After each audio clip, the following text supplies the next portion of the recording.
Oh, hello. Oh, hello. It is the podcast. We are here for it. Let's Yes. talk about this. So we were doing our standard podcast dance. We dance to the podcast intro song before we podcast. That's what we do here. Yeah. And I look over. That was meant to be a surprise, and I just blew it. I look over and see a picture of a frowny baby that I do not know this baby. Yes, you do. But you don't recognize the baby because you haven't met the baby.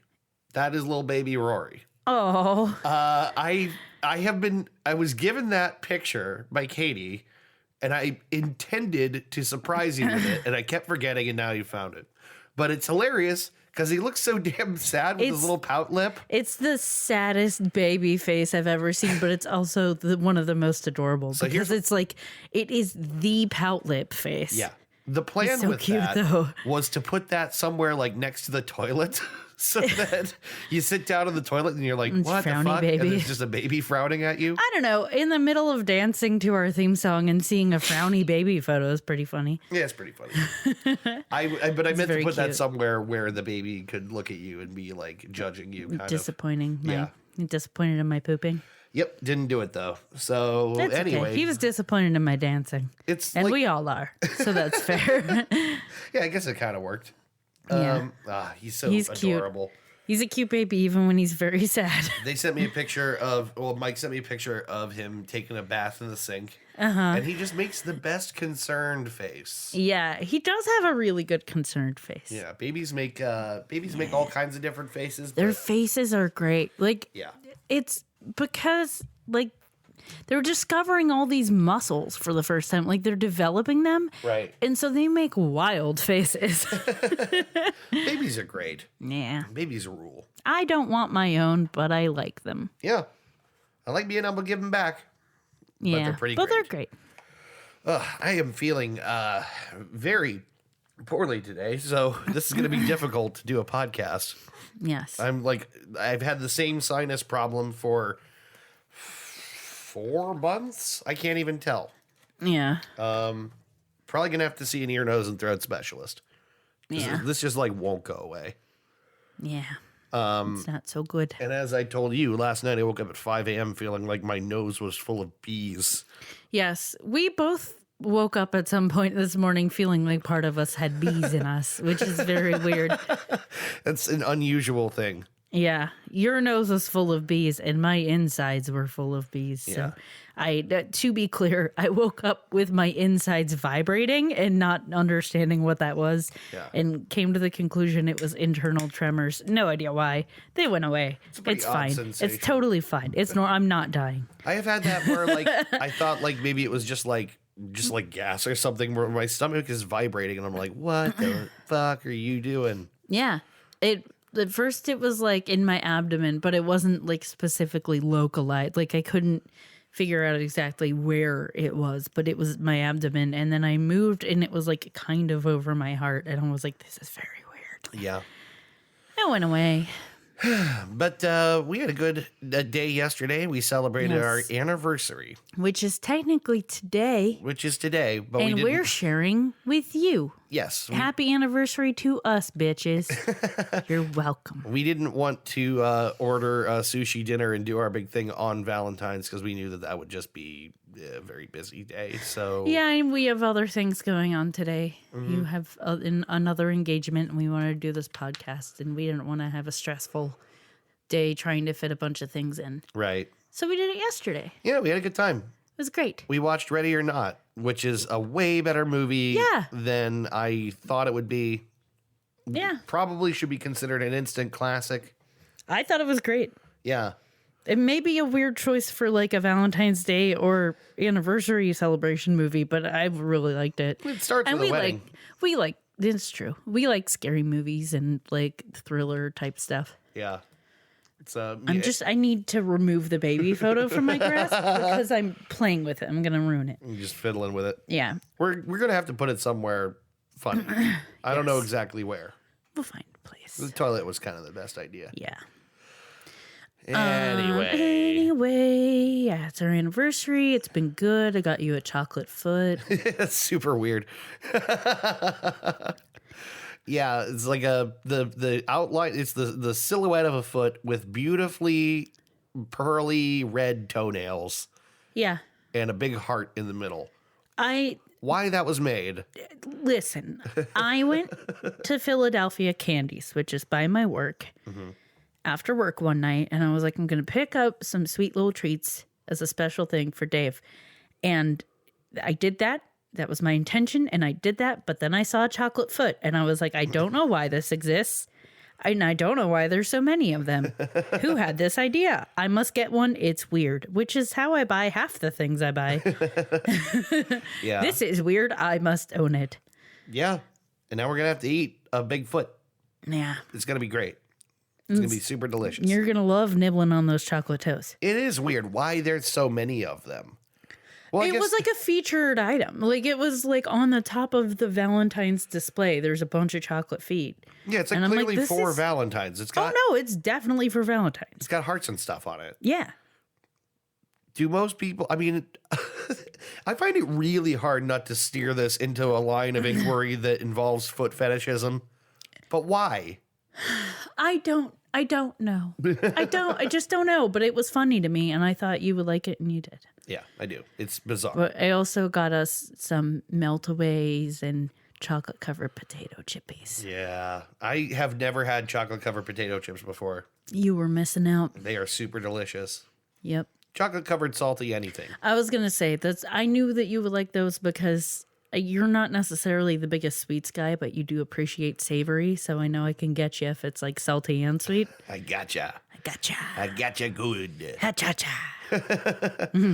Yeah. So we had a nice day. Yeah. And now we're having another nice day. Oh, we're missing the part where you bought me a bunch of gin, and then we drank a bunch of We gin. drank a lot of gin. We did. That was good though. The Hendrix Orbium, which is like wormwood and quinine and lotus. It's got these really Yeah. interesting flavors, and we did It's a couple of meant mixies. to be like so when you make a gin and tonic has quinine in it. It's a very specific bitter flavor, and Kind of sweet. yeah, and so they added it to the gin, so you don't have to mix it with tonic. Yeah. You can mix it with like seltzer water or whatever, and it's already in there. Yeah.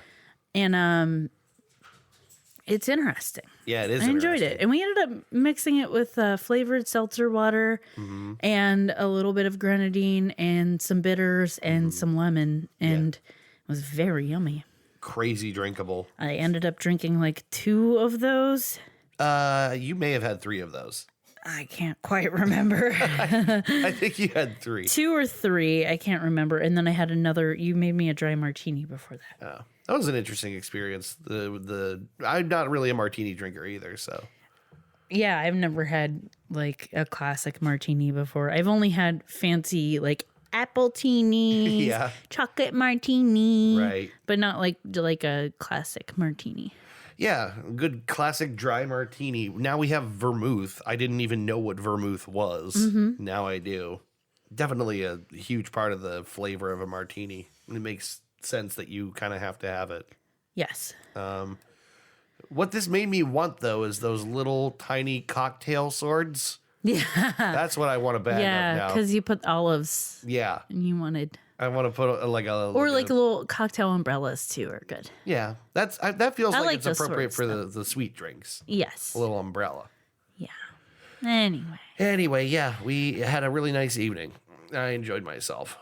Yes. We talked a bunch, and drank nice. gin, and watched a movie, and ate had a- sushi. Oh, so much sushi. still That's our have sushi. tradition. We kept trying to watch H3, like their podcast, and getting derailed and not being able to do it. We finally made it to bed. Like we're gonna lay down and watch this, and I just started falling asleep. You immediately started falling asleep. It was okay though. It was late. Yeah, It was a nice day. It was relaxing and chill, and we had fun. And we ate a lot of sushi, but not too much sushi, which is impressive for us. my goal was to order a reprehensible amount of sushi, which I think I succeeded in. But we literally ate just a little bit more than half of it. Yeah, half of it. We're gonna eat the rest today for right. sure. Probably Immediately after after this podcast. right? All I've eaten today is toast dipped in hot cocoa. That's so weird. Dipping toast in liquid. you're gonna I ate get it some growing reactions. up. It's a comfort food. Yeah. It does get soft and squishy, but also I like it. I don't like squishy bread. I'm gonna say hard no. If it's chocolate squishy bread, I'm okay with it. I guess. I mean, that objectively makes it better, but yeah. still weird. I don't know. The thing is, it's not a texture I would normally like, but because I've eaten it since I was a kid, it's something comforting about it. Right. In other news, I got contacts. Right. So I can see you, and I don't have glasses on my face. Mm-hmm. So that's a new experience for me. I kind of miss contacts. I liked when I wore them. You know you can wear them again. I don't know. Because when I had contacts, and maybe I'm different now. You did say you were bad at them. I was really bad at them. It was hard to get them in and out of my eyes. Sometimes I would they would get, well, they go to try and roll up your eye and stuff. Yeah. Sometimes I would fold them by accident and break them. And then there's like a crack in the contact you don't see. And then it's scratching your eye up. Yeah. I would leave them in while I slept, which you are not supposed to do. Yeah.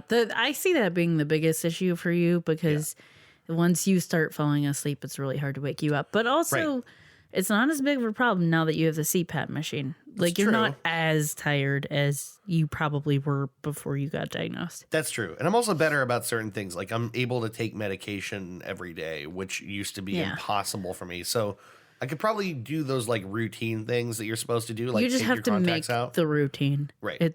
Yeah. So I could probably do it a little better. But it got so bad that I had calluses on the insides of my eyelids. Oh, no. So that when I blinked, every time I blinked, my eyes hurt. Oh, Imagine that.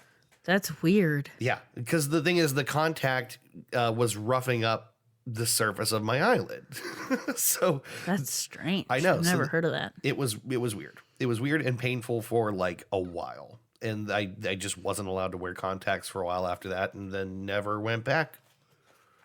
I like wearing glasses, but there's one thing I didn't even think of is that now that we're wearing masks, I won't have to worry about my glasses fogging up because I'm not wearing them.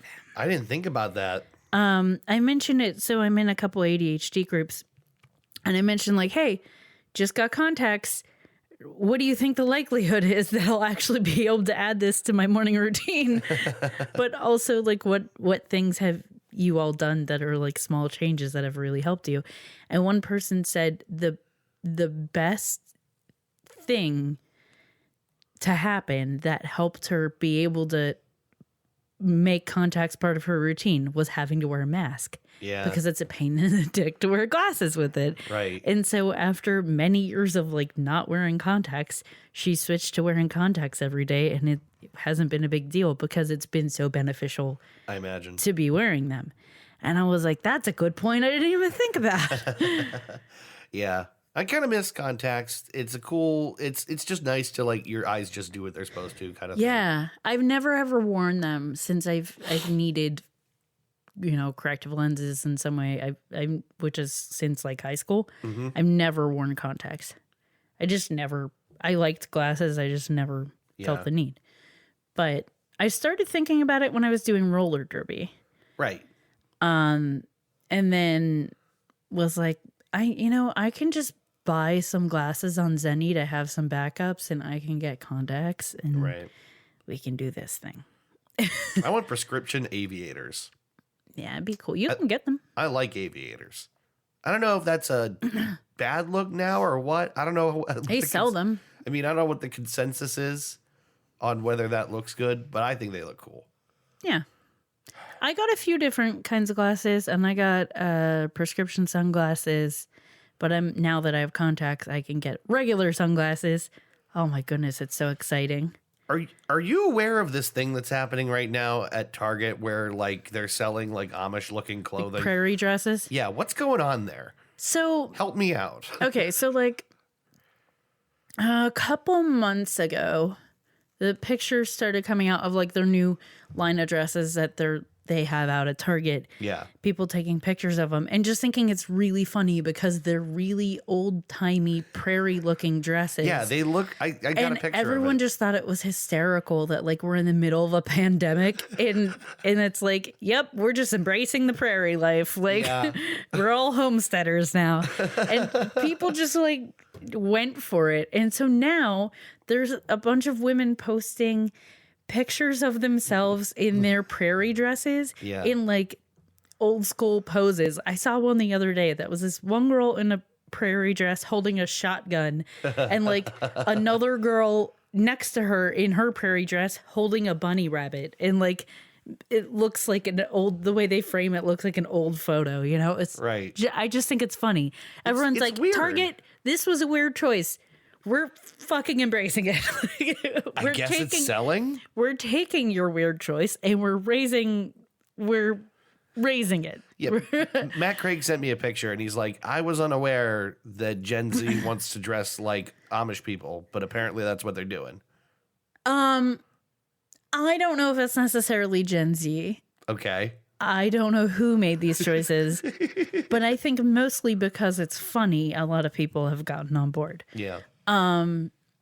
Yeah. I can see it. Kind of an ironic thing. And You wouldn't then, fill your closet with it. Remember that ad I posted in our group chat? It's like it's a picture for a plus size clothing company, and the tagline says something about the clothes you want to wear. Uh-huh. But it's like this woman, it's a romper, but it has like 80s color scheme, 80s or 90s color scheme with like the prairie style collar, but it's a romper instead of a dress. What is going on? It looks like she's a giant toddler. And I'm like, no one wants to wear that. This is poor advertising. And I'm like, I feel like you're trying to get on board with too many trends at the same time. Yeah, I feel like someone is frantically just like, I don't know what to get people to buy. Let's try everything. It was really funny because she's like sitting in a weird way. She's like sitting on a flat surface. She's not like in a chair. So she's got like her leg tucked up under herself and it looks like a little kid, but like she looks like she looks like a toddler. I will have to find the photo for you, but Weird social media ads are the best. The stuff people get advertised to them that I see is incredible. wait, benches. Yeah, I'm just getting ads for benches. I didn't search for benches. I have no need for a hexagon-shaped bench that goes around a tree. Shall I say my joke? Sure. You're a 10 out of 10 joke. That you have 99 problems, but a bench ain't one. It sure ain't. Yeah. Ace. It's a great joke. Yeah. Another update. Podcast Dog has a podcast bed. Oh, yeah. I don't even know if we talked about the horrifying scenario when I thought I had COVID. yeah, we went into like operations mode here in the house Yeah. because like this. Mostly you. Well, yeah. Because the thing is like, and it's so difficult. I actually felt very guilty about it. But if one of us is starting to get sick, it's probably imperative on us to try and keep the other one from getting sick. Yeah. So I started You grabbing moved into the basement. hardware and like computer equipment and everything, my sleep stuff. And I laid out mattresses downstairs and I had my battle station here at my desk. And I sat up all night playing Factorio, dreading getting sick. I went and got a COVID test the next day. So this is what happened. People at work had been getting COVID and several had been positive with it. Yeah. And were homesick. And then the one day at work, I started to feel sick. And it started with just like a headache, which is pretty common symptom for COVID, but it's also just a generic symptom. Right. I sometimes get headaches if I don't like sleep well enough. So I was also really tired that day. And I tend to be sleepy, but I was like very tired. And I was like, I don't know what's going on. So it wasn't until like I went to go on my lunch break and I was like, I need to look up what the COVID symptoms are again. and realized that like, The problem is everything's a COVID symptom. right. But I realized that so I had a headache and it wasn't going away. And I was very tired and I had sore muscles and like, I felt like I was sinusy that day and I felt like I had the beginnings of a sore throat. And I was like, that's too many. Well, you started coughing too. I was getting a cough too. So I was that's like, when this, my ears went up. I'm like, I was okay. like, this is too many for me to ignore. Right. Like I have to say something, especially with people being sick lately. And it had been like the way our setup is, there's like a separate section where a lot of the other people that work there work. I don't work in that section, so I'm a little separated. So it was mostly the people in that section who'd been getting sick. But Right. someone who worked closer to me got sick. Right. And then when I ended up telling my boss that I wasn't feeling well, I ended up finding out that one of my other bosses just found out he had it and he didn't really have any symptoms. So I was like, okay, yeah, like we got to take it serious. And so they sent me home and I got a COVID test the next day, like a rapid one, and it came back negative. And sometimes you could get a false negative. So they had me stay home the rest of the week just to be sure I started feeling better. And I did. And I went back the following Monday. Yeah. And I've been fine. So it was like a false alarm, but it was like we had to play it safe in the meantime. And that's why we now have a bed in our basement. Yeah. And it's kind of near the podcast. It's in the podcast area, and Leroy is embracing it. Dude looks comfy as hell. He loves a bed. He should come over here and do the show, and I should lay down. My first thought, because I forgot we had the bed set up down here, my first thought when I walked down was like, oh, I want a podcast from the bed.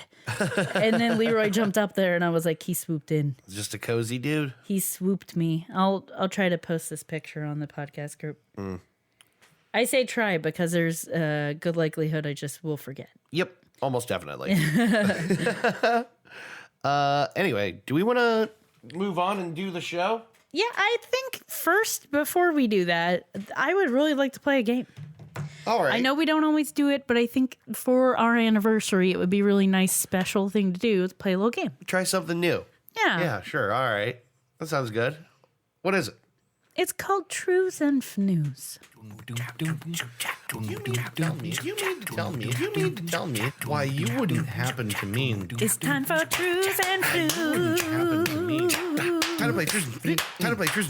Everyone's playing a famous game, the game that's taken the internet by storm. Time for Trues and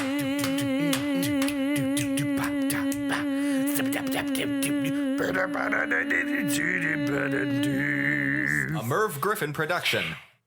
Yeah, right. I'm on board. You ready to play? Well, I would, but I don't know how to play. Fuck you. All right. I'll tell you the rules. Are you ready for the rules? Yes. Trues and Fnews is a game, a fun little game, an internet sensation of a game in which I will give you 2 false news headlines and 1 true news headline. The Fnews and the Trues. And you have to tell me what that Trues is. I got sing-songy at the end. Yeah, that was good though. It's a good curveball. Are you ready? I am ready.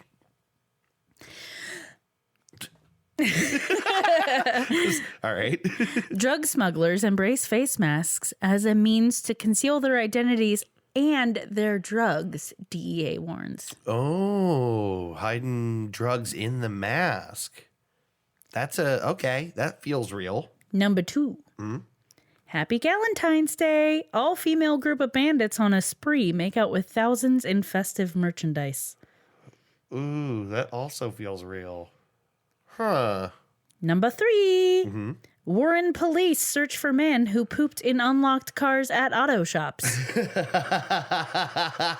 Like our Warren? No, it's actually Warren, Michigan. Oh, okay. That feels really real. Oh my God. Okay. Want to recap? Yes, but I have like no idea how to like whittle this one down. They all feel like true stories to me. Drug smugglers embrace face masks as a means to conceal their identities and their drugs, DEA warns. Number 2, Happy Valentine's Day. All-female group of bandits on a spree make out with thousands in festive merchandise. Okay. And number 3, Warren police search for man who pooped in unlocked cars at auto shops. How would you even go about finding that guy? I mean, like, he leaves only his poop behind. What other? I don't know.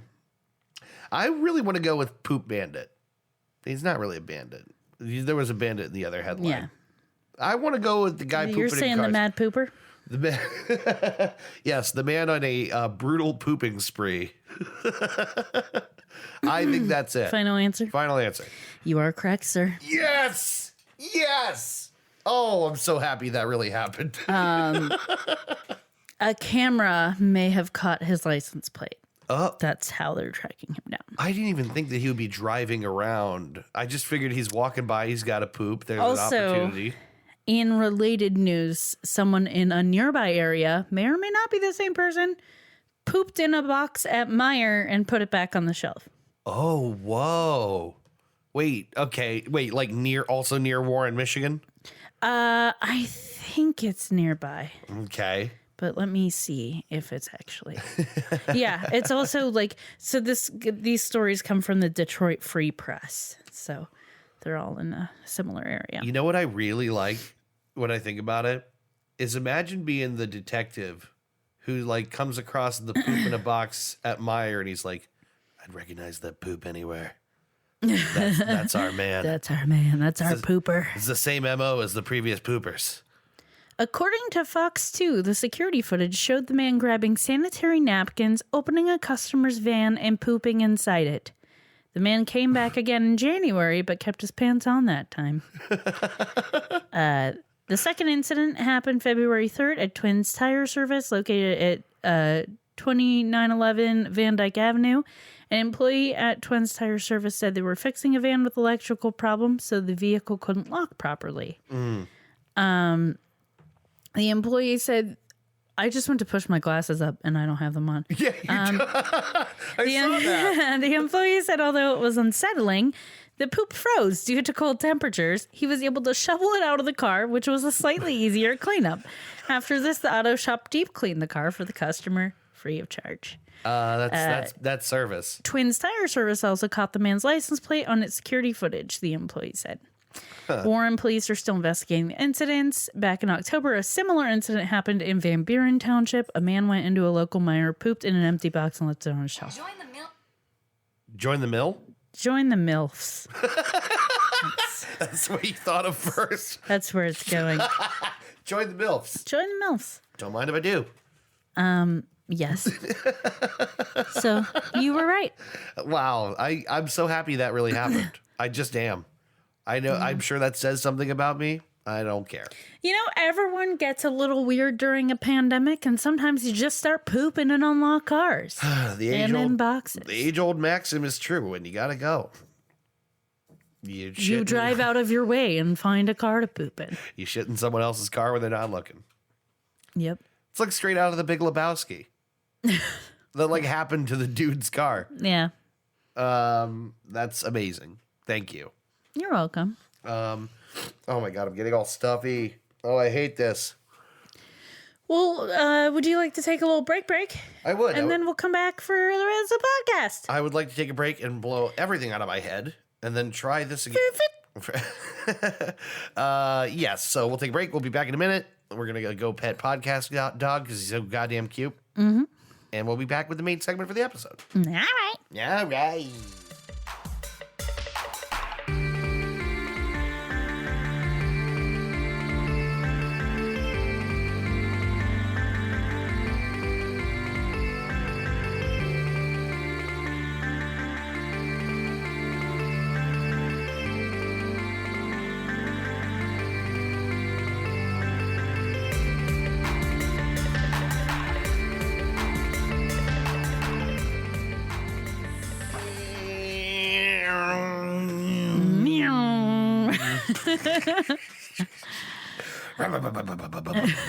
We're back.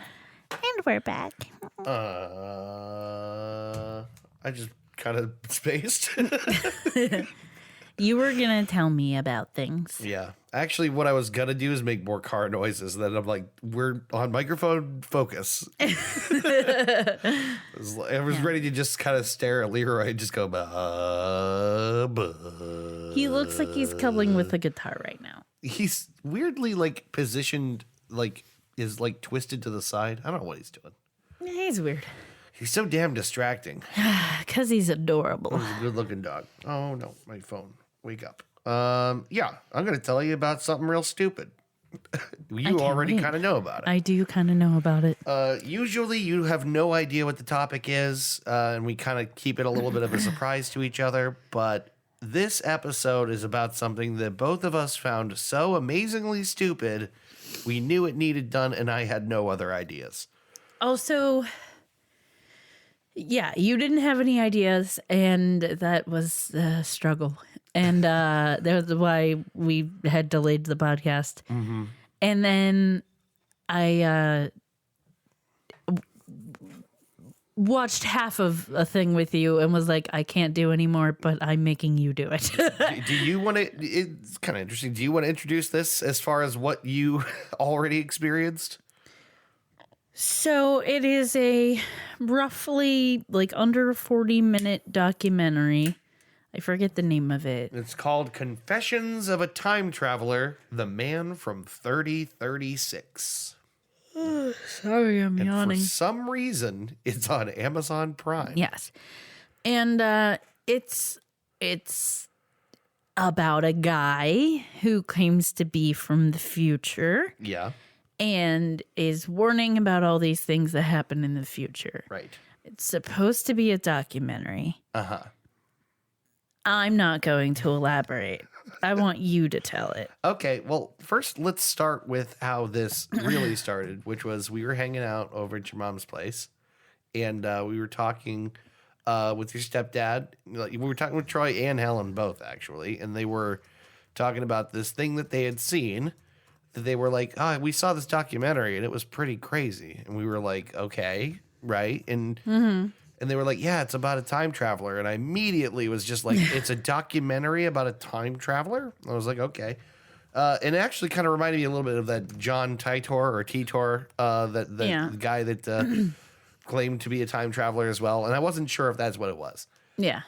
So we're talking with them about it, and they're like, "I don't know. It could be real." And I was like, "It is not real. There's no way that it's real." But Yes. I was very curious about what it was. And also, because they were so convinced, we were curious about how well done this could be to convince people. Right, exactly. It's like it wasn't that I needed to watch this to evaluate it for what it was, because I was like, no, I'm certain this isn't a real thing, but how good a job did they do that it persuaded people, anyone, let alone people we know?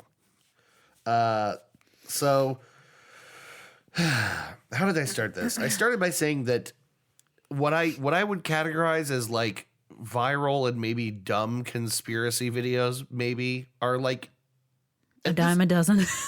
yeah, the thing is there's been a lot of them that I think have kind of opened the door for a genre of stuff like this. Stuff like the Loose Change documentary about 9/11. Do you remember that one? I remember the name of it, but I definitely didn't watch it. I think it was on YouTube. Maybe it wasn't.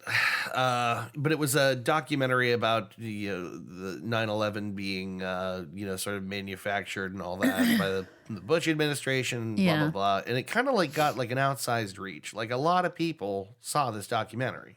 I also think of like Zeitgeist. Do you remember that one? Mm-mm. Everyone was like really into this YouTube documentary. That one was definitely on YouTube. And it was, the New World Order is coming and blah, blah, blah. Oh, yeah. Yeah, one of those things. And there were like 3 of them, and none of them were particularly well made either. Yeah. But they were just available, and they were full of things that spooked people, so they got really popular. Yeah. And of course, there's like all the conspiracy theories about like QAnon and Pizzagate and. Yeah, that's the thing is all that stuff has its roots in things like that, I think. Yeah. Internet conspiracies in particular have just gotten a lot of traction over, like, I would say the last 20 years. It feels like they've just picked up steam and not stopped. I don't know. Maybe, I mean, there's always been conspiracy stuff around, you know, or like sort of documentary material about stuff that's kind of not defensible, but I know. Oh my my goodness, phone. I'm so sorry. unprofessional. I'm sorry. So, baby, Baby, why? baby. I just, turn I off your just ringer. feel like you're not prioritizing what we're doing, baby. Sorry. You're not taking this seriously. So let me move on. So this is a okay.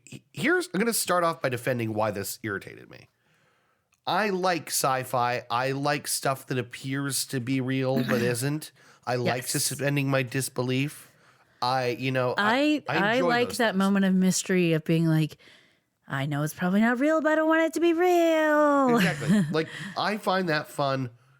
I'm not, here to excuse me, talk about things like this like they shouldn't exist. Like Yes. seemingly fake real, documentary type stuff about spooky things that, that's fun. It's fun. And I enjoy it. What I don't like, It's fun. it's fun. It's a game. It's only a game. It's only a game. What I don't like is when a filmmaker blurs that distinction to the point that someone could reasonably really believe it, and especially if that thing is like packed with other beliefs that maybe aren't maybe problematic. yeah, right. So I would contend yeah. that documentary doesn't do that, though, Well, or shouldn't. I'll say this: it's listed on Amazon Prime with 2 categories: documentary first, science fiction second. I think those should be reversed. Yes. It's a documentary format, but it's like clearly, like to me at least, it's clearly bogus. But I can't tell what their actual intent with it was. Anyway, let's talk about the movie.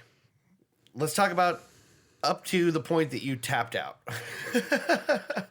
It didn't take very long. No, It was about halfway through. you made it basically 15, 20 minutes in. Yeah. So here's how it starts. It opens with spooky music and a series of news clips about, man arrested in I can't remember where he was arrested. Shoplifting in the market or whatever. A guy with no hair, no eyebrows is arrested, and he claims to be a time traveler. Yeah. It claims that he was stealing food because in the future you don't pay for food. Right. So he just didn't know because where he comes from, everything's free. So that's why he got arrested. If a dude got arrested and claimed to be a time traveler, there's absolutely no way it would make national news because that's just clearly a crazy guy. Yes. Right? Like if this actual scenario happened and a dude was like lifting fruit and clothing at a store and then told everyone he was a time traveler, he would be immediately forgotten. Yeah, most likely. However, in the universe of this movie, it's all over every major news network that he claims to be a time traveler. Weird. So they do a half decent job of the voiceovers of the news anchors telling the story. Mm-hmm. It actually sounds like they got professional voice actors, I think, to read it. I honestly wasn't sure if that part had actually happened or not. Right, because the thing is, they sold it. That part was well done. There's like you're seeing video footage of not really video. You're seeing like news articles on websites. Yeah. Zoom in on this web page with a picture of the guy being hauled off. You're seeing the pictures of the guy. Yeah. So they did a decent job of the opening, which I think probably has a lot to do with why Troy and Helen were like, I don't know. It kind of looks real. Yeah. Because it did kind of look real. Like that had been on the news. That part was the realest part. Right. Immediately after, it starts to get downright silly. First of all, if this is being a little finicky, and I admit that, I dislike the voice of the person doing most of the talking. Yeah. I just don't like it. You just don't like his voice in the sense that you didn't buy it, or you... It doesn't sound like someone who actually makes documentaries or Right. like who is a journalist. It just, the way he talked didn't sell it. You mean the guy that's doing the interview, like that he's Yeah. calling him and being like, can we talk? That guy. Yeah. Okay. Yeah, no, I agree. His voice acting was maybe the weakest in the documentary, and that's, I think, probably why it doesn't feel right. Yeah. The other thing that's great is like everything, all the text in the movie is in spooky font. Yeah, that was annoying. It's like that like gritty sort of like serif font, like Yeah. a typewriter font, but like with like But it's like got jaggedy missing edges spots, and- yeah. Yeah, right. It looks like it looks like It's like typewriter print. Someone's trying too hard. Yeah. Like you're trying to spook me out right off the bat. My favorite. So what happens is the documentary filmmaker calls our time traveler guy and he wants to get him for an interview. And you immediately were like, why are you repeating everything you say? Because he does. It's that was the first tip off. Well, I mean, obviously there were other tip offs already, but that was a big tip off that like this isn't real because they don't talk like humans. No, they don't. They talk in very stilted sort of the way people they're who aren't that good at speaking acting act. To each other weird, and the way people who aren't that great at acting read something that's not that well written. Yeah, Like it's just not written in a way that people actually converse. yeah, It might be a sounds like way that people you reading. think about something, but it isn't necessarily the way that you talk about something. Right. And Natural dialogue is a bit of a trick. yeah, and that's the thing. It is a difficult thing to write, and I'm not contending I would be good at writing it. Yeah. But it definitely isn't. Like, it doesn't sound natural. And he repeats everything. Yeah. And then they're having a conversation in which, like, I don't want to take over. No, good. But he somehow tracks down and calls this person who's supposedly from the future. Right. And is like, I want an interview. And the guy's like, no, it's better for you to not know. And he's like, but I want an interview. And he's like, no, it's you don't want to know the truth. And Yeah. he's like, but I want an interview. And he's like, okay, but it's going to be on my terms. And I'm like, that doesn't make any sense. It's actually even better than that because it's like, no, please. No, please. Okay. And he doesn't even say anything after that. He just, all right. And then they do the interview. Like in a park. yeah, okay. So that's one of the great hallmarks of low budget indie filmmaking. Yeah. Everything happening in a park. Parks are a place you could shoot without getting permission, obviously. So lots of low budget productions. Can I take tell place you in a the park. thing that made me angriest? Sure. The detail that made me angriest? What's that? So they make up this story about this guy who's from the future who has no hair. Sure. Presumably they make up that detail. Yeah, exactly. The whole thing is their story. So they decided a man arrives from the future and he's hairless. So then Yeah. the person that comes to meet them is trying to have some kind of anonymity, right? So he's wearing a hoodie. Yeah, big And sunglasses. the documentary filmmaker doesn't do anything to blur his face or anything. Right. It's just like the guy has a hoodie on and sunglasses. But you could still see features underneath that Yeah. like beyond the hoodie and the sunglasses. And you can tell that he has hair and you can tell that he has eyebrows and a beard. and a beard. So I was like, okay, are they just going to overlook this? Yeah. But they don't. No, they don't. The interviewer points it out and says, all the pictures I've seen of you, you don't have hair.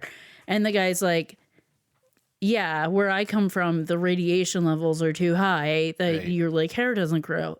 Okay, maybe I could buy that. But if you've been radiation poisoned to the extent that you lose all your hair, it doesn't just grow back. And not immediately anyway. I don't know how long it takes for hair to come back, but But also, this was their story. yeah, Like, right. They chose to have the guy be hairless. Yes. And then they chose to have an actor with hair do it. And they chose to have to try to explain it away. Yeah. You could have avoided that in one of two ways. by not making the guy hairless in the first place and not having to have that obstacle. Yeah. But it's obviously not like a cool sci-fi touch. Right. Or by making the guy hairless and making your actor shave his eyebrows and facial hair Yeah. and wearing a bald cap or shaving his head. Can I tell you what I think happened? Sure. Here's what I think happened. They got the stock photos or the manipulated photos of the time traveler guy together first. And they're like, this is good and spooky. He doesn't have eyebrows. This is spooky. And then it was like, well, how do we deal with the fact that you have hair? I'm not shaving my fucking head. We'll just write it. We'll write something else into it. I'm not doing that. Yeah, we'll just say it grew back. Which is the real sin here is the low effort. Here's the thing. If you want to convince me, or at least have there be like some suspension of doubt, fucking commit. It's a lack of commitment on that one. Fucking commit. You made the story up. Yeah, Stick to it. I agree. Like, stick to it. I agree. That's such a half-assed explanation. And it just pissed me off because I want to believe. I want to believe. I Exactly. want to be tricked. I want to be duped. I want to enjoy this in that way where I really am. I want to pulled in. spend my time being like, is it real? Is it not real? Like, I really, for as skeptical as we are, a big part of it is because we really want something to surprise us one day. Sure, I think that's true. Like, Yeah, exactly. I want it to be true. And I knew it wasn't going to be, but I didn't even get the illusion at all. Like, they ruined it within the first 15 minutes. And it's not a long documentary, but it's just very disappointing that it was so easy. Like, it was difficult to overlook the inconsistencies because they were unnecessary and glaring. If it sounds like we're shitting on this, it really is Because just we because are. It's just because we are. No, it's because we did. We wanted to be a little bit more sort of dubious about what we were seeing. Here's the thing. You could do what they did and they could have done it better. Yeah. Like, it could have been really interesting and fun. And the thing is, if this is like a zero budget indie project, so on some level you can't be that mad. Like, I remember watching Marble Hornets. Do you remember Marble Hornets, the Slender Man YouTube I never series? watched it, but I remember hearing about it. And I was sad that I missed out on it when it was happening. Marble Hornets was transparently not believable if you really thought about it. Yeah. It was all guys in the woods talking about, oh God, I don't know. It felt like oddly like a sort of high school drama kind of thing. I heard what you said and blah, blah, blah. And oh, this guy's getting real sick. I wonder what's going on with him. And every conversation takes place in a car or in a park. Yeah. But then occasionally you get this crazy surveillance footage of the Slender Man in someone's room because they start filming themselves all the time because they're going crazy. Yeah. So they're setting up cameras on themselves when they sleep. And you get this odd, tall man lurking through the room with his head out of frame. Yeah. And that was fucking great. And I didn't believe it, but I didn't need to believe it all the way. I just needed to have enough to suspend disbelief. Yeah. So what I'm trying to say is we're not shitting on like low budget projects. Right. They could have done it low budget and like still been low budget. Like it could have been better. There were lots of things that felt I'm just just too saying convenient. it costs like less than $3 to shave your eyebrows. Yeah. Just saying. I really didn't think about the cost of it, but now that we're looking at it this way, that's really funny. It's like, hey, buddy, shaving your head's almost free. That's a really good point. Yes, I want to be tricked. Me too. And I like suspending disbelief. So it's not quite sci-fi, but oh God, I wish I could remember the name of it.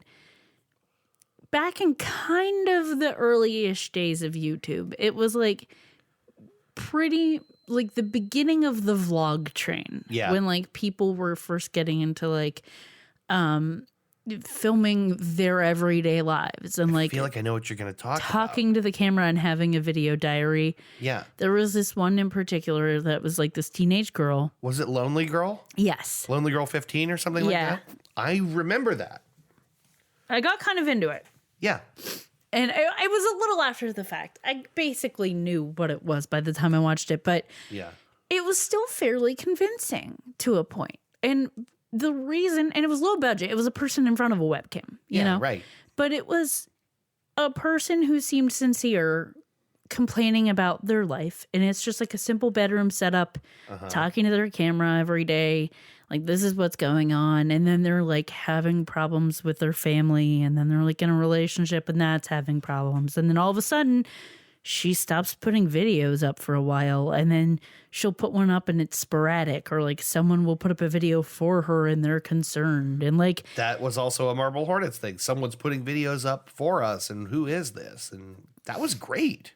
and it like eventually, you know, it was revealed that this is an actress and this isn't real and this is a whole story. That shit made Time magazine. That was groundbreaking. That had never been done before. I remember reading about it in Time magazine going, Yeah. wow. You know, It someone's was indie impressive project. and it was cool and it allowed my brain to be like, it's probably not real, but it might be real.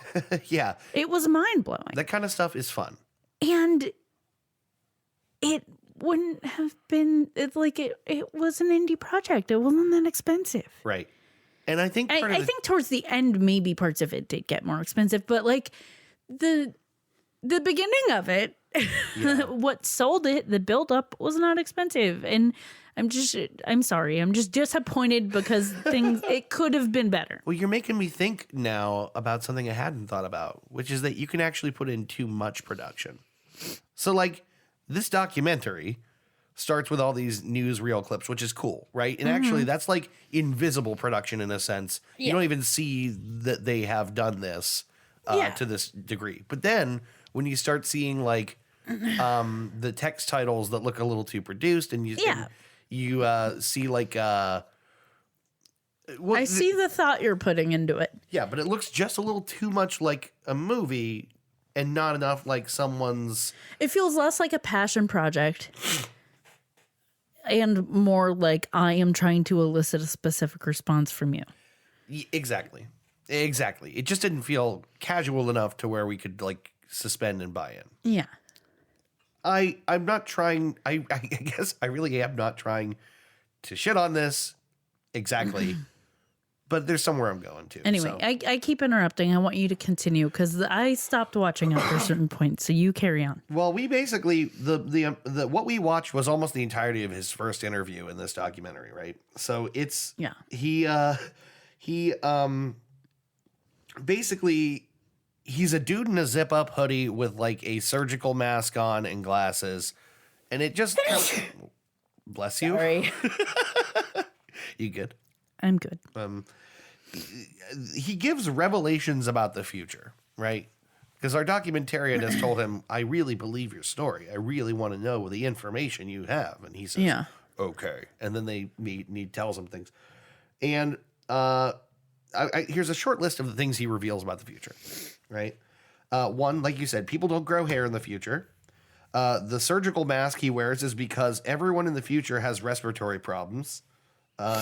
He says, if you had any idea what you're breathing right now, you'd have a mask on too.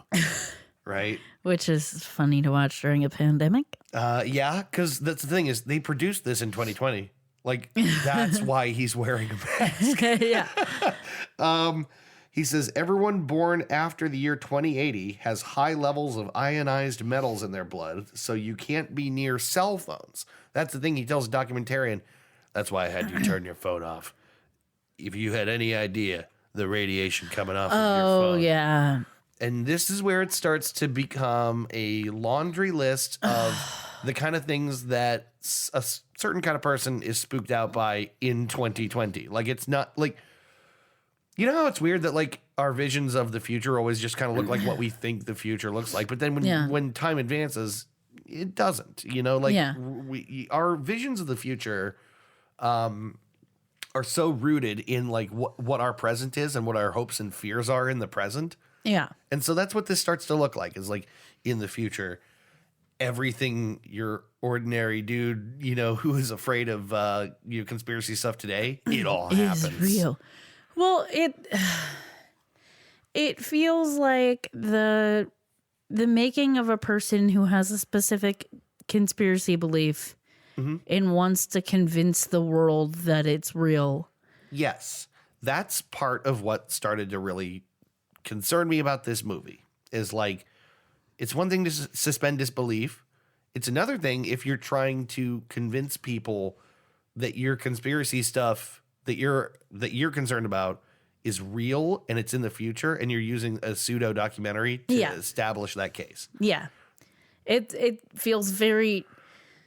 You've now left the realm of just like trying to spook people out like and not like see how far anymore. you can like convince someone something is real. Yeah. And you've entered the realm of ulterior motive and wanting to trick people into believing what you believe. And fuck you for doing that. I will further support that case later, but that's what it felt like this was about. And we need to specify that it's the 5Gs. Well, yes, he says cell phones are banned by the 2060s, and 5G is the beginning of everything bad that happens. So that's one thing. He says everyone in this time is stupid and ignorant. And he says, in the future, they refer to this time as the idiot era. No offense. That's dumb. Like, it's just dumb. The idiot era, it has no ring to it. It's not like no one would say that. No, that's what you think. Also, okay. So this is another thing that was inconsistent to me. He talks about how basically this point in time is in their history books and they refer to it as the idiot era. So they're aware of this point in time. Yes. So that means if you were to time travel and go back in time, you might know shit wasn't free. You would couldn't probably just steal. know shit wasn't free. Yeah. The only way around that would be like if he didn't realize he had time traveled, which I feel like it'd be pretty obvious when you saw people with hair. Mm-hmm. Like right. You could make an assumption that things won't be free. Like he had awareness of this point in time because it's in their history books. Mm-hmm. It's just silly, inconsistent. There's some inconsistencies for sure. And I feel silly for like caring so much about inconsistencies in something so ridiculous. But no, it's the thing is, just like, do better at tricking me. Just do better. Yeah. Just be better. I don't want to just like hate it, but it was ineffective. I do. I hate it. He tells the interviewer asks him, "Do you guys have like flying cars in the future?" And his answer is so funny to me. He says, "Yeah, we have flying cars. They call them F-crafts." Okay. Yeah. I remember that part. He says, "We don't have homes like you have now. Oh yeah. They call them pods. Yeah, they're like homes, but a lot smaller. They're air, he says like air insulated or airproof or whatever. They don't affix to the ground. They use magnetic activity. You flip a switch and it locks onto the ground." It's like, you're still describing a home. It's just like something, I don't know. Like a tiny home kind of thing, like an airlocked tiny home. Yeah. Call them pods. Which the idea is that you can move around in them. I don't know. It all feels very unnecessary, but it's just sort of like building the vision of the future, right? Yeah. My favorite thing that follows is the documentarian says, "We looked into him. We looked into his name," right? Like they're trying to find his name, and they say his name doesn't appear in any databases at all. That's a pretty good trick. It's like, it's not that hard to do that. It's like if you did just make up a name and search it, you might not find it. It's not going to be in a database. Right. Setting aside the fact that they didn't do that, and that's just part of the story. If you were to like make up a name that didn't exist, that's not that hard to do. Right. If I was like, my name is Tukey Stillwater. Yeah. There's probably no Tukey Stillwaters out there. Right. But there might be. But probably not. But you'd be like, yeah, there's like no legit evidence on this Tukey Stillwater person. You wouldn't be like, dun, dun, dun. You'd be like, it's clearly a fake name. This is part of like my favorite thing about this documentary is there's little things like this as it goes. They're like, well, he's clearly real because of this. Like they have these little evidentiary segments, right? Yeah. So anyway, this is about where you tapped out. Mm-hmm. I'm going to tell you what happened after that. So Our documentarian is in And the to be driver's clear, I had to tap out because my eyes were rolling so far into my head. I was afraid that I would never see again. I was loving it, by the way. I got to stress, I really enjoyed this. Just ironically, I guess. I really enjoyed this. I really did. I have a harder time with that stuff because I get too angry. So here's what happens next. The documentarian is trying to set up another interview, right? And he's in his car and he says, I'm being followed by a black car. He says, and I know it's the same one because I stopped for gas and it stopped. And then I left and it left. I'm being followed. If you're being followed and you're trying to go to an interview with a guy who's on, like, hiding out, Right. you don't just go to the interview, right? Yeah. Well, he does. He just goes, he's like, I'm being followed. But then he just goes where he's going anyway, which is great to me. Employ evasive maneuvers. Like, Do something. He just goes. He shows up at our time traveler's apartment. He has an apartment, and he asks to use the bathroom. And then we get a video of him going into the bathroom and taking a comb out of a drawer and tapping hairs out of it and collecting hairs in a plastic baggie. So he's now gathered our guy's hair for purposes we will discover later. I'm assuming to try to identify him. Now, this also, I guess, furthers why they had his hair grow back, so he could gather some guess. subtle DNA. But there's no DNA in hair unless it was like pulled out of the head. Oh, right. Yeah, I didn't even think about that. Yeah, you got to get like the follicle and stuff. Yeah. Right? Like if it like snaps off, there's no, Yeah. I guess maybe in a brush or a comb, there might be follicles on that if you like, But like, it looks like they cut right. clippings of it's hair and usually sprinkled it on a like- comb. It's usually like loose hair that comes out. I don't know if that has a tag on it. I don't know. I feel like usually when I shed like a dog and when I'm picking the hairs off myself, they don't have like the follicle on Right. the end of them. They just like fall out. We've already thought too much about this detail, but yes. I went to school for forensic science. This is a thing that in particular annoys the fuck out of me. Yeah. You can't do DNA on something that doesn't have DNA. Well, they do. Boy, let me tell you. But anyway. I mean, you could do extensive drug testing, I guess, but like not Yeah, DNA right. testing. Well, they gather it for DNA testing, so make of that what you will. He does another interview in the apartment. This time the sunglasses are off, so we see the guy's eyes at least. And he says, he gives us more details about the future. He says there's going to be tons of wars, but the next one is the vaccine war. Oh, God. Here we go, where the government is putting chips in people through the coronavirus vaccine. He says, you can see the scar where I got mine, right? And it's like on his hand. And then he doesn't show the camera. He like slides his hand over to the interviewer out of frame. But it's like, dude, like put a fake scar in your hand. Right. That would be so easy to fake. Just show it to the camera. But he doesn't, because I guess they didn't think they could do a convincing enough job of it, or they thought it was fine to just kind of pretend. So there's that. He says in the future, if you don't get the vaccine, you are what is known as a beneather, which I got some serious H.G. Wells time machine vibes off of, because these people all go underground. They're not allowed to buy things or do things. He says in the future, there's no parents. It gets really weird. So people are allowed to breed like 3 times a year until they get pregnant, which not necessarily that easy. If you really, Right. whatever. Anyway. It takes a little more effort than that to get pregnant sometimes, rather than just 3 cracks at it over a year-long period. He says that when you're born, you are assigned to a robot that raises you, which they call the caring ones, which is a dumb name. This is something that aggravates me more than anything else about it, is that they're not as clever as they think they are. I know. Like, nothing has an interesting name. Like, the idiot era. the idiot the caring era. ones. The caring ones. Like, there was something else that struck me, too. I'm like, none of Pods, this F-crafts. is interesting. Like you're taking something that could be really cool and making me interested in it, and you're making it the dumbest, most boring version of it could be. What you name stuff is like a big part of sci-fi. You know, like, and some of these things are conventions, you know, like lots The of caring ones. letters and numbers and stuff that are like inscrutable to us, but like clearly have some significance in a future world are cool. They world build, you know? We don't get that. Nanny bots is a way better name for those than the caring ones. I'm just saying. Sure. Well, it seems like a human came up with it at least. Right. Or just like call them nannies or carers. Like give the it caring ones is too ominous and obvious.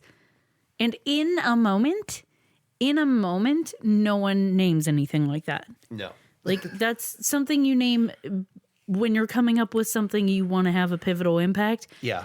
In advance or after the fact when you know the impact something has had. That's not the way you name things in the moment. The typical sci-fi thing would be to give them a name like, oh, they're like T3 bots or something. And it's like, oh, that means something, but I don't know what it is. And then everyone started to call them something else, you know, like whatever. And then you have a colloquialism and it's world building. It's all these like things you can do to pull people into your story. Make me believe. So the caring ones robots raise you, okay? And they don't let you be Christian. You're not allowed to be Christian. I mean, I didn't want to be anyway, so cool. Well, good, because you can't. And they apparently men are all put on hormones. Don't know why. The world is ruled by 3 corporations. Which, did they say what hormones?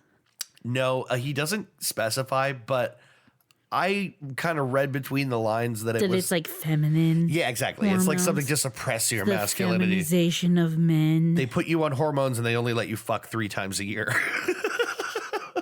Do you know what I mean? Like it's like they know testosterone's a hormone, right? Like right. Saying hormones doesn't mean anything.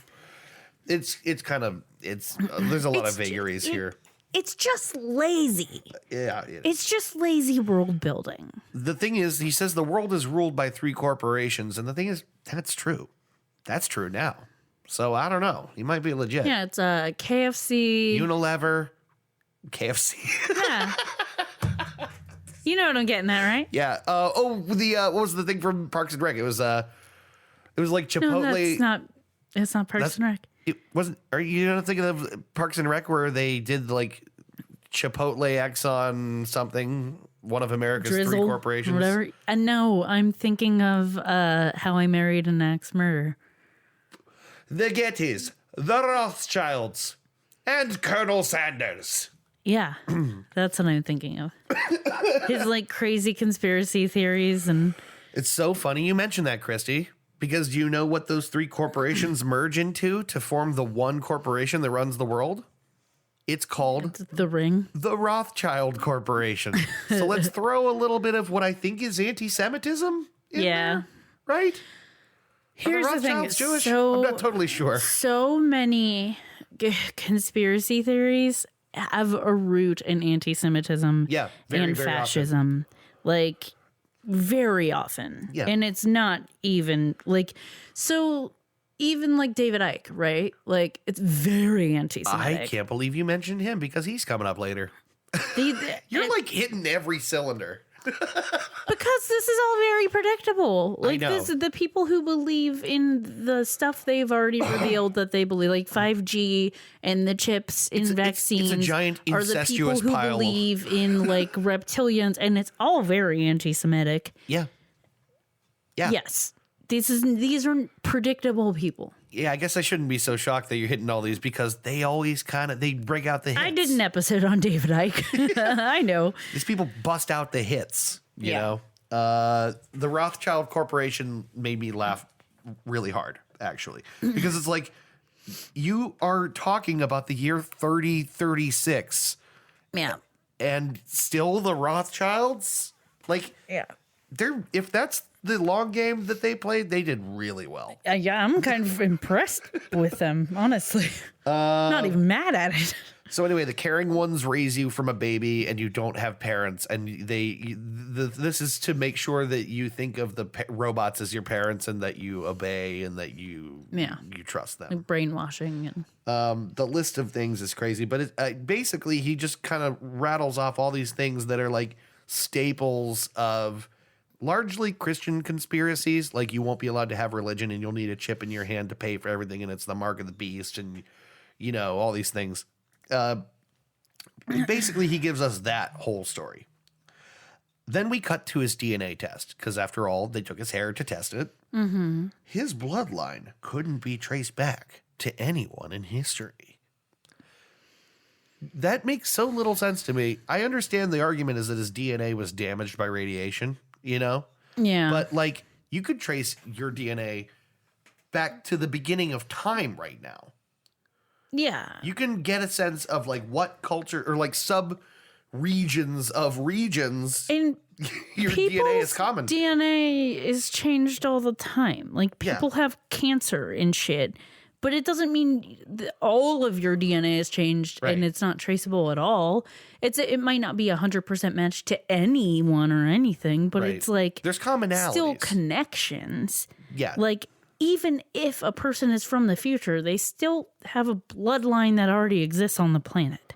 DNA doesn't change that much in 1,000 years, unless they're saying that like their bloodline is actually extraterrestrial and were dropped off on this planet. Yeah. Fine, I can say like, okay, yeah, if that's where you're going, I can buy it. But like that would have been a better, right. But something like that. If you're from, even if you aren't raised by parents, if you're from human beings from this planet who had sex and had a baby, then you are connected by blood to someone on this planet.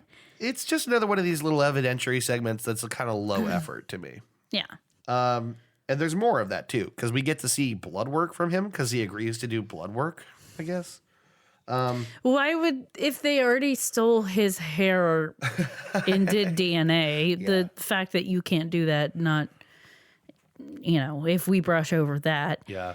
Why do you need a blood test if you already took his DNA? Well, because we get to see all the toxic metals in his blood, so that proves the case, right? But they don't even really explain this. We see like a bunch of charts. It's actually really funny. You see like all these charts and like plot graphs and like tables of data, and they don't say what it is. So you just get treated to like information overload. Yeah.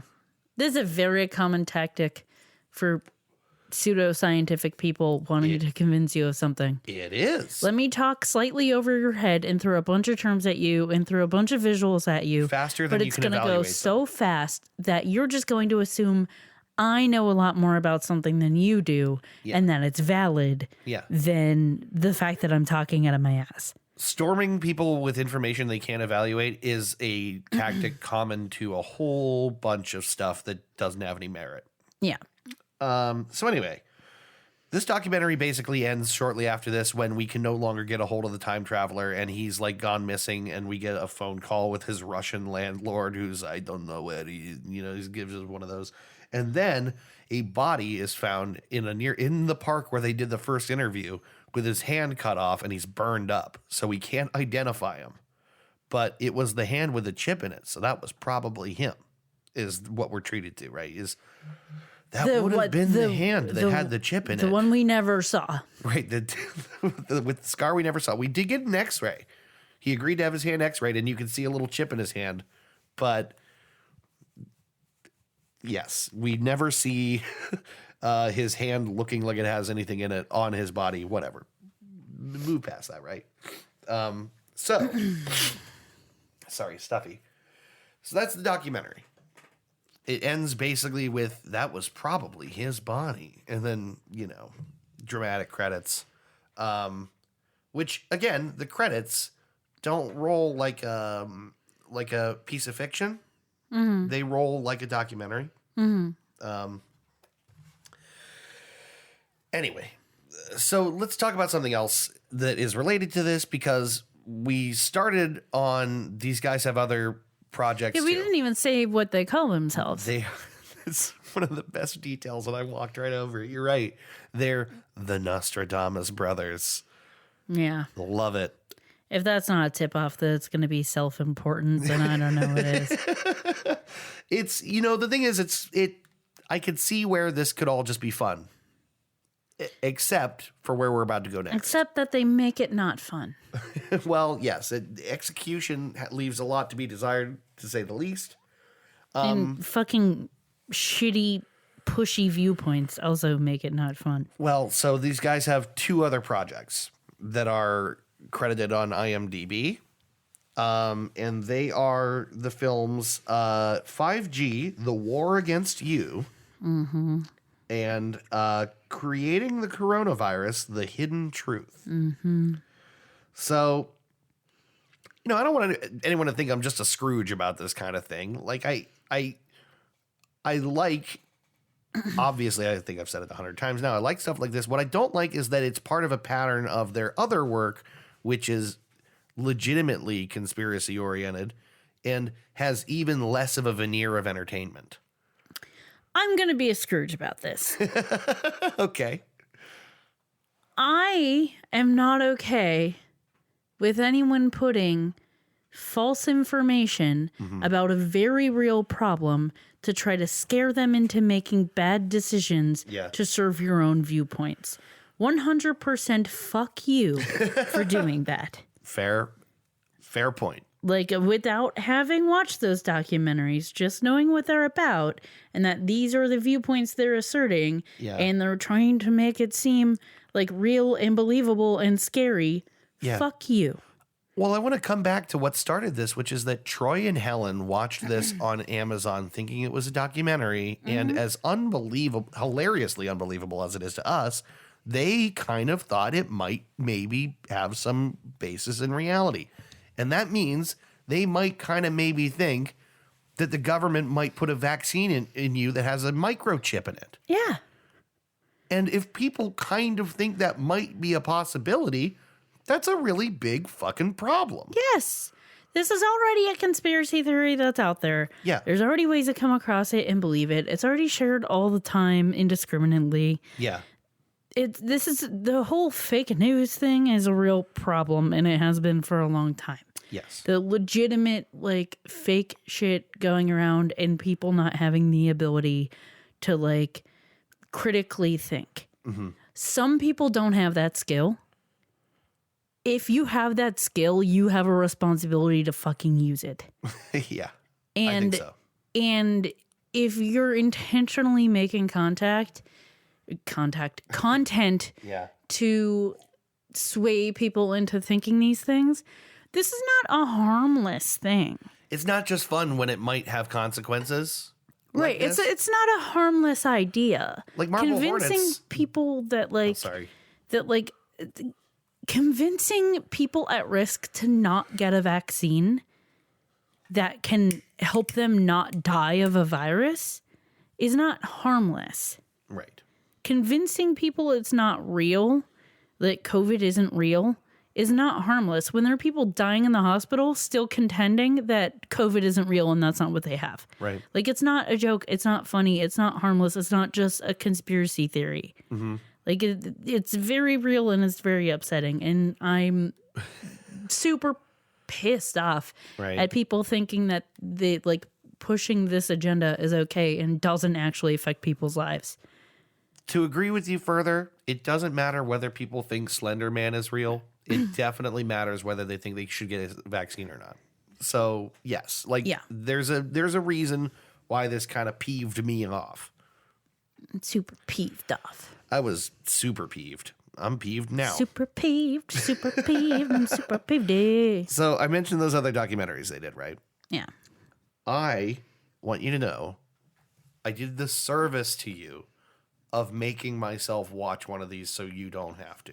Thank you. I appreciate that. The one I watched... Because I absolutely would not watch that. No, it's really hard to watch. I'll tell you that. Yeah, what one did you choose? I chose to watch Creating the Coronavirus, The Hidden Truth. Yeah, I would have chosen the 5G one because I feel like I would get too mad watching the COVID one. I'd get mad at the 5G one too, but I'd get too mad at the COVID one. Well, that instinct is kind of the reason I decided to watch the coronavirus one, is it felt a little bit more important. Yeah. So it's on YouTube. I was trying to figure out where I could get it. And by the way, it's a little bit reprehensible that Amazon Prime has paid for this production, the time traveler video, but But whatever. Put that aside. The other one's on YouTube. I think they're probably all on YouTube, but I didn't look for the other one is probably on YouTube. I didn't look for it. So creating the coronavirus, the hidden truth, is dumb. It's very dumb. It's dumb. It's dumb, and it's not like unlike the time traveler documentary, there is no appearance of it being for entertainment or science fiction or anything like that. It's like scare. It falls right into misinformation. Yeah. So I am not going to talk about everything all in detail because, again, they barnstorm you with all these claims that you can't really evaluate. If you stop and like Google everything that they say and try to find what might really be the more plausible explanation, you'll never finish it. Anytime a skeptic goes up against a religious person in a debate and there's like no way for you to get anything out of that, because you have to contend so many claims and you can't prove a negative, and you can't make any valid points if you have to keep putting out dumb little fires. Dinesh and D'Souza used to do that. Yeah, in their logic. It's like, it's impossible. And when it's done in a format when you can't talk back to the person talking at you because it's a movie. It's not even a debate where it's like, oh, I get equal time to be like, what about, no, it's just a wall of claims that just creeps over you. So let me just give you a little explanation of this got dumber than I thought it was. It started. That's impressive. Yeah, it really is actually. It started dumb and then it got even dumber. So the film does the dramatic music thing that the time traveler documentary does, where you're like, oh, spooky music, and I'm supposed to feel bad. We see the claim that Chinese labs were recruiting for positions before the pandemic started that were related to COVID type things, coronaviruses, and all of that. Right? We see and I can't even evaluate whether these are true or not, so I won't. I'm just going to lay out what they say. Well prior to the pandemic, the Chinese were already explicitly looking for people to look into research. China. Looking into bat transmission of coronaviruses, all that stuff. That I feel like it could be true. The thing is, long before this pandemic, right? Coronaviruses have existed. Yeah, and have been heavily researched. And people did fear a pandemic in the future. They knew it was a reality that could easily occur. We had SARS. Yeah, we've had scares before. Yeah. And that's why, and with people being like, well, I don't know, they made this vaccine pretty quickly. They were already working on it. Yes, they were. It's not a thing that they just came out of the woodwork. They were already working on it. Mm-hmm. But when suddenly there is a dire need for it, all of a sudden you got a lot more funding. Mm-hmm. So you do things faster when there's a fucking pandemic. I also think it's entirely possible that the Chinese knew way, way before they told everyone else. I think they definitely knew before that they had a problem. They told anyone. Yeah. So it's not that crazy to me that maybe they were researching stuff and recruiting for research for a problem the rest of the world didn't know about yet. Yeah. Either way, none of this points to, well, they were clearly making a coronavirus, right? Right. And the thing is, I don't even want to put it on China. In this case, it started in China. I feel like almost any country, if they feel like they're the root cause of something that could be pretty bad, might not be super honest about it and might be trying to do research to try to get ahead of it rather than admit that there's a huge issue. Mm-hmm. It's maybe not the right way to handle it, but I feel like certain governments, especially those exist in China and a lot of other places, is exactly the way they would handle that. The entire first 20 minutes are dedicated to this kind of stuff, which probably just has its roots in something much easier to explain, like they were being quiet about it, Yeah. But they point to research labs that are really, really close to the market where there was the supposed first outbreak and things like that. You know what I mean? Okay. And we may well find out someday that China had something on their hands that accidentally got out of a lab. I don't know. Maybe we will. Maybe we won't. I cannot evaluate that because of the nature of the secretive, I don't know. The Chinese government is the Chinese government, whatever. Anyway, the first 20 minutes of this movie are dedicated to establishing those kind of links, and also to a book by John Kuntz. Is that his name? The fiction writer. Yeah. Dean Kuntz. Dean Kuntz. Yes. Yeah. Well, he wrote a book in the 80s about a viral outbreak. Is it called Outbreak? It might have been. No, Outbreak is Michael Crichton. I can't remember what this book was. I didn't give. So what happens is in that book, there's a virus that breaks out, right? And it's named something like Wuhan something. Mm-hmm. So conspiracy people really latched onto this and were like, holy shit, this dude, knew about Wuhan, or whatever. But what they don't talk about is the fact that that name was added in a later edition of the book because it was initially a scary Russian name. And then the Soviet Union fell. So it's like, that's not as great a boogeyman anymore. Let's make it something Chinese. Yeah. And Wuhan just happened to be, honest to God, strange coincidence, the name that they used. Yeah. But whatever.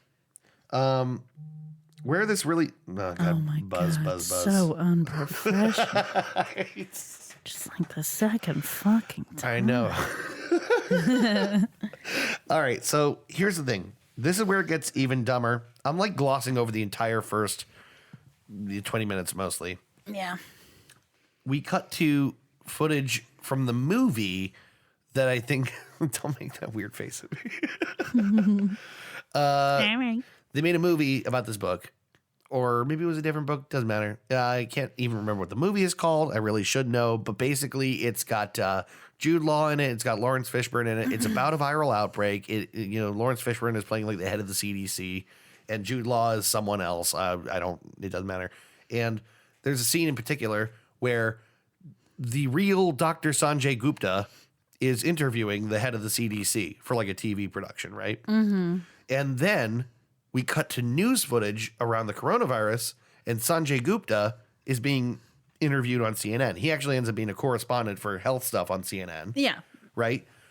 But their argument is this is proof the whole thing is staged because Sanjay Gupta was in the movie and then he was there in real life. But it's But they used him in the movie because of what he is in real life. Thank you, Christy. I didn't even have to explain that to you. Obviously, that's the causal connection. Right. If you have a person who's somewhat a TV personality, so they can read lines and be on TV, and you about want science them things. to sound convincing talking about health-related matters. Yeah.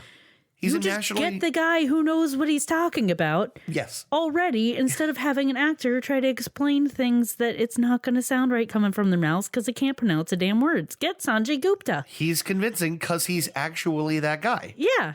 The thing is, that's not a conspiracy. It just makes sense to do that. well, there's tons of reversing the cause type stuff like that in this first 20 or 30 minutes of documentary, and that's why I wanted to mention it. Is it's representative of the logic that you see throughout the thing. Yeah. I'm going to cut quickly to where it gets even dumber, because this whole documentary seems to be about the virus was manufactured, right? Which is a dumb conspiracy theory to me, but whatever. It gets dumber when David Icke shows up. And he gets, this is a 45-minute documentary or something. He gets an entire 10 minutes of this, just speaking straight 10 minutes. Nonsense. Yeah, nonsense for 10 minutes. Here's his conspiracy theory. The material that they identified that they call the coronavirus, the stuff that they find in people's bodies, the genetic material. Gold? No, there's no monatomic gold, and there's no reptilian angle at all. Okay. The reptilians are busy with something else while this happened. The argument is the genetic material that they pull out of people's bodies that they're calling a virus isn't actually a virus at all. They've misidentified what it is. There isn't a virus at all. What there is stuff secreted from cells as an immune response that they have misidentified as a whole different kind of organism that we call a virus. So He wants us to believe that scientists are so goddamn stupid that they can't tell the difference between... they can't see a virus under the microscope and go, that's a virus. He wants us to believe they have completely taxonomically misidentified what they're dealing with. Also, if it walks like a virus and talks like a virus and kills people like a virus, it's a fucking virus. Well, certainly if you look at it and it is a virus, it's a virus. I mean, I don't know how does one refute that? You know, how do you argue with someone? It's like these arguments that are just like, well, it's not a virus because I believe it's not. Exactly. Is like, so it's stupid, but there's nothing you can say to that. You can't It's argue like, with you've that. chosen that that's true to you, and I can give you science all day, but if you just choose not to believe it, there's no arguing against you. Like, I can give you facts. You do not care about them. This is not even a conversation. It's just you closing your eyes and shoving your fingers in your ears and going, la, la, la, la, la, la, la, Exactly. la. If your argument is, nuh-uh, there's nowhere no else to go. conversation to have. Yeah. This isn't what it is, even though it clearly is what it is, because I don't want it to be what it is. Yeah. And you can tell me that there's proof and show me facts all day, but I don't believe it because it's not true to me. Well, there's nowhere to go from there. So he really thinks that not only is there no virus, but that everything we're identifying in people, we're identifying by symptoms, but not by its cause or by like a observable virus. All of this is purely on symptoms. Like, what does he think people are doing with a COVID test? I don't know. Whatever. All of it is just symptom related, and everyone has just sped along on this. And then, of course, where this goes, you might already be able to guess, but it's all control. It's all controlling people and making them fearful that there is a virus so that you can get them to do things like, you know, stay inside and listen to you and blah, blah, blah. And get microchipped. So after 10 complete minutes of David Icke saying indefensible bullshit, our documentary filmmaker, who, by the way, is, I think by voice, is the guy that played the time traveler. I think that's him. So this is my theory. I feel like the Nostradamus brothers, one of them was the interviewer and one of them was the time traveler. I think so too. That is what I started thinking. Yeah. Well, there's really like no one else in the documentary. So. Right. I think it really is a small outfit. It's just them. Just and they write everything and they do everything, and they decide to play the time traveler and not want to shave their eyebrows. Right. So because they're not paying anyone to do it. Yeah, exactly. Like I'm not doing that for free. Come on. That's why there was no actor who came in and was willing to shave their head. Yeah. Is there's zero budget. budget. It's just the him. guy who's doing it. Exactly. So this documentary comes to a close with about 5 minutes of footage that starts with, now basically, like, now you know what's happening. But what you need to know is the connections. And then the screen says the connections. And then we cut to, this is 5 minutes uninterrupted of like a guy going, it's his browser. And he's like looking at web pages for things, right?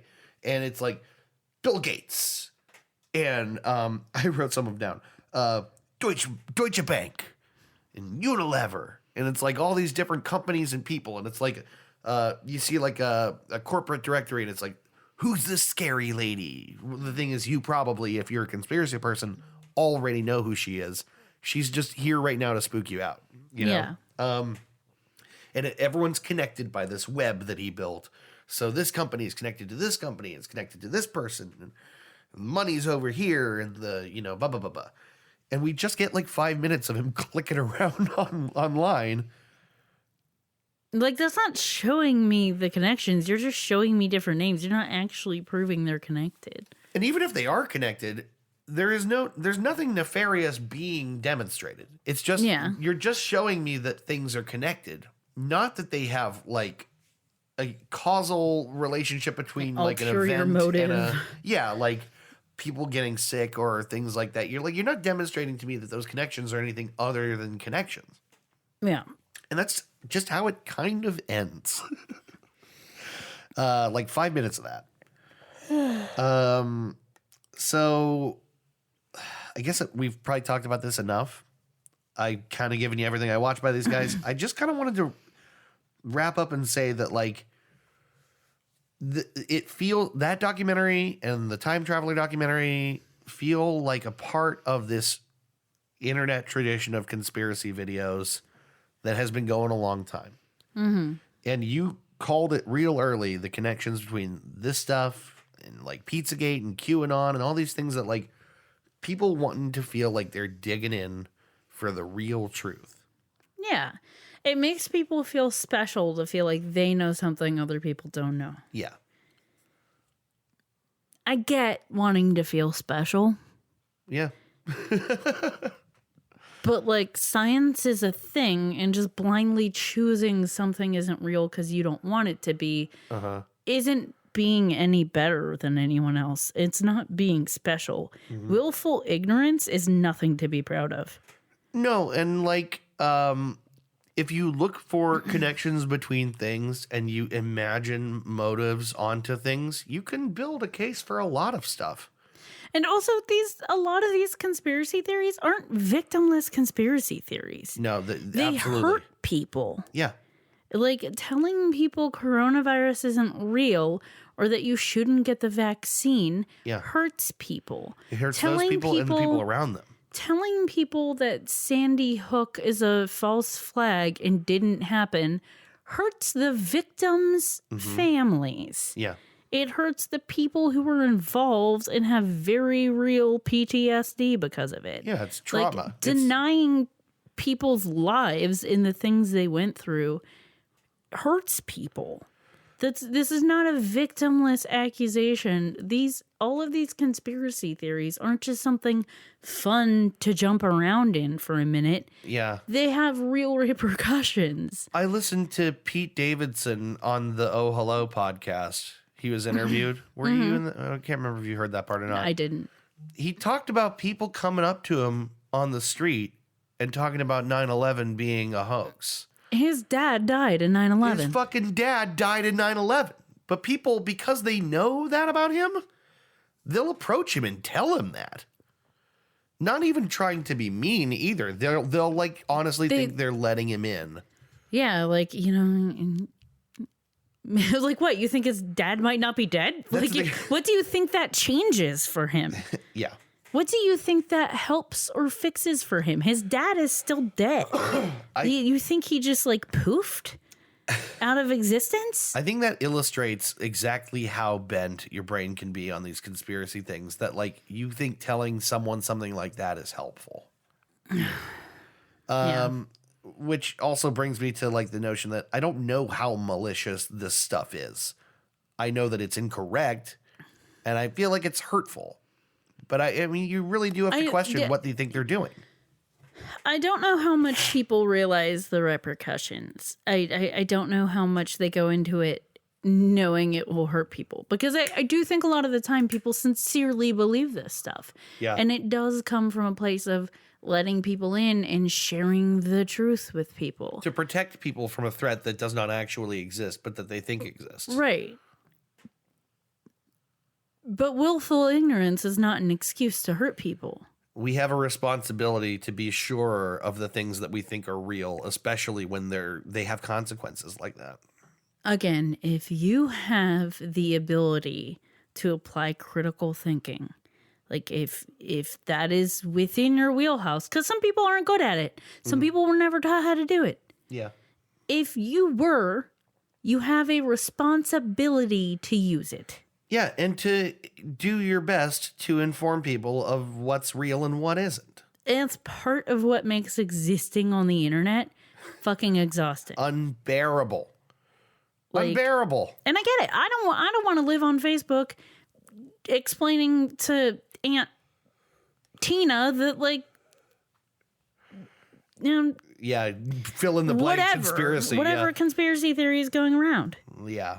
Like, I don't want to live in... It's not a job anyone wants. Right, that reality where I'm constantly having to do that. Right. But unfortunately, that will be thrust on you. And you will have to respond in some way, shape, and form. And you should do your best to know what you're talking about. More importantly, I'm not saying everyone has to like go out and constantly call people on their shit on Facebook because it's exhausting. That's just as annoying. Right. But more importantly, you control what you put on your social media. Yeah. If something is questionable, do not share it. Yeah. If you have the ability to use critical thinking, apply it and do not share misinformation. That shit is like having a loaded gun and just leaving it within reach of a child. You shouldn't do that. You have an ability not to, and some people aren't going to handle that thing with responsibility. You have a responsibility to be more careful. Like, there's no excuse. Just being like, well, I saw it. It seemed interesting. No, don't put stuff out for people to think about them. if you really don't think it, well, whatever. I used to get fed up with certain people on Facebook posting something somewhat inflammatory. And then when people come at them in the comments and be like, hands up, hey, like, this is an issue and problematic for these reasons, they're like, well, I just thought it was interesting. No, if you post something on Facebook, if you share something on Facebook and you do not put any clarifying context to it, you do not put any words to clarify, the automatic assumption is that you believe in whatever the take is in that media. You endorse it. And people take whatever that, meme or video or whatever the point is of that, you are endorsing it. Unless what you say along with it is, I do not believe this. Right. And I would say it's more important to just not share that shit. Part of how beliefs spread is that people do adopt the beliefs of people that they trust and like. Yes. So be careful, because you might be endorsing something to someone else, whether you know it or not, and they might use that as a reason to believe that thing. I got sick of people posting stuff and then me being like, okay, yeah, like, I understand this is interesting, but this is patently false, and this is why. And then trying to walk it back and be like, well, I just thought it was interesting for these reasons. Okay, but you didn't say that. Yeah, just fucking and so remove you're it. endorsing the information, which could be harmful to someone else. It's great if you didn't actually believe it, which I don't for a second believe. You're just embarrassed you got called out. Yeah. But like, someone else might actually believe it. Yeah. And then start doing something that is like unhealthy for them or whatever, because you thought it was okay to share something on the internet you didn't really believe. Like, Right.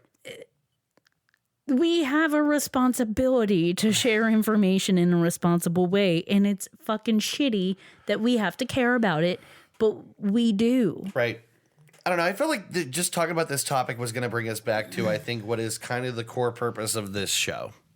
In a way, it is to like evaluate stuff, you know, and to apply some, like you said, critical thinking to things. And I don't know, it felt like a good topic. We are curious people who fall down rabbit holes. We are people who, in part, want to believe things. Yeah. And that's why we get sucked in. We were probably like never going to believe that there was a time traveler, but we suspended enough disbelief to. Right. You know. We wanted to. We wanted at least to, for a second, be tricked. Yeah. And at least be amused by it. Boy, that first 3 minutes was pretty good.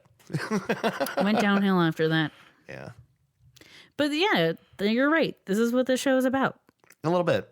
And, you know, it just felt appropriate to dive into something that felt really silly. I'm glad that you took the bullet. I was gonna say you are welcome again for you not having to watch that coronavirus. Yeah, I would not have. Yeah. That's why I insisted that you do this topic and not me. When I saw David Icke, I literally stopped and Googled David Icke to verify it was his face, because I was like, is he really in this? Mm-hmm. That dude's everywhere. If there's a conspiracy theory, David Icke has something to do with it. I know. I'm not even joking. No, yeah, because he's got a hot take on everything. He throws in on everything. You know what's funny? When I Googled him, they show his picture, you know, and they're like, they always show a photo and then like their title or what they do, and it says like David Icke, former footballer, and I'm like, I don't really think that's his title right now. I think known conspiracy theorist. That should be first. Yeah. Former footballer. Anyway. Like also that was like 20 plus years ago at this point. Like it's like that's absolutely way former. What have you been doing for the past 20 years? I don't know. It's like if someone asked you who O.J. Simpson was and you lead with football player. It's like, yeah, that's kind of true, but like I think he's more known for something else. There's other stuff that's happened since then. I don't know if you've maybe been important to talk about. been following the news. O.J. did a lot more than win the Heisman. Anyway, that's kind of an episode. I think we may as well wrap up on it. Kind of an episode. It's kind of an episode. And I'd say it is an episode. Yeah. But thank you for bearing with me on that one. And thank you out there for listening. I may have gotten angry, but I appreciated it. Thank you for making me angry. So thanks for doing the show with me, and happy anniversary, girlfriend. Happy anniversary. Yeah. 6 years. 6 years. You haven't murdered me. Nope. And believe me, I've tried. But I can't get your head to come off. I'm wily. I used Gorilla Glue. Oh, God. We know it's permanent. It's very permanent. I don't know if y'all are on the internet, but Gorilla Glue is very permanent. Yeah, it'll fuck you up. It's not a joke. Oh, God. The thing is that girl and her hair, I do feel bad for her. Yes. And on some level, she kind of did deserve it because she did it. But I feel bad for her. Let this be a cautionary tale. But I don't feel bad for the guys that are like, that's bullshit. Watch me glue a cup to my face. This woman is lying about going through this traumatic experience. Yeah. Ugh. Yeah, it's bullshit. Watch me glue a Solo cup to my face. Oh, no. Now I have to get surgery. It's like, I believe this was a mistake. Like with a cup over his mouth. I really didn't think it would be like that. You know what it reminds me of? We've gone way off track now. Yeah, I but know. Know what it reminds me of? What? That guy, Jazzy Moo. Oh, the Jazzy Moo. Hey, do yourself a favor and look up the Jazzy Moo on YouTube. What's the one I'm thinking of? Why do I still feel The urge. to suck a cup onto my face till it gets stuck? I'm an adult with a degree and the right to vote. That guy's so funny. I have to see if it'll get stuck. And it always does. And then I freak out. And try to get it off. We have it like memorized now because we watched the video like it is 100 one times. thing that like never fails to make us happy. Like, happy. It makes me happy. The Jazzy Moo is great. Look him up. That dude is like He's criminally undersubscribed. Fantastic. He's, really is awesome. undersubscribed. Please subscribe to the Jazzy Moo. He's amazing. If you ever did a concert of like his 40-second songs, Yeah, they're not long. Yeah. That's the thing. You could go watch 10 right now and only have wasted like several minutes. The Jazzy Moo. He's great. All right, let's wrap this up and go eat sushi. Oh, yeah. Let's do that. There's so much sushi in the fridge. Oh, yeah. Love you, babies. Thank you for listening. Thank you for listening. We'll see you next time with Christy's episode, whatever that is. Mm-hmm. Have a... Of Goose Chase. Oh, right. Of Goose Chase. Sorry. Got to get that in. I think I know what I'm doing in the next episode already. Oh, really? Mm-hmm. Nice. I'm just going to say... tea. It's like, what? Oh, tea? Like spilling the tea? I'm not elaborating. Some tea's going to get spilled. I can tell. There's going to be tea involved. Oh, wow. The Boston Tea Party. Definitely it. Happy Valentine's Day out there if you're listening today on Valentine's. Thank you for listening to our show. Oh, we didn't do any sexy Valentine's Day voices. No. Now we have. You have. I'm not doing that. Are you sure? Yeah. You don't have even a little urge? I have like a duck voice. There's no way I can make duck this. voice. I can't make this voice Would sexy. you say it's a goose voice? No, I wouldn't. I would say I sound like a duck, like a giant anthropomorphic duck. I don't. This voice doesn't go into sexy mode. I beg to differ, but I understand. Thank you. Let's wrap it up. All right. Thanks for listening. We'll see you next time. Have a great couple of weeks. Bye. Bye. You've been listening to Goose Chase. We are Goose Chase Podcast on Facebook and Twitter. On Twitter, our handle is @GooseChasePod, and our website is www.goosechasepodcast.com. If you have any topics you'd like us to research, please email us at goosechasepodcast@gmail.com. If you like what we do on the show, please rate and review us on iTunes and Google Play. Want to go on a goose chase? Ooh, yes.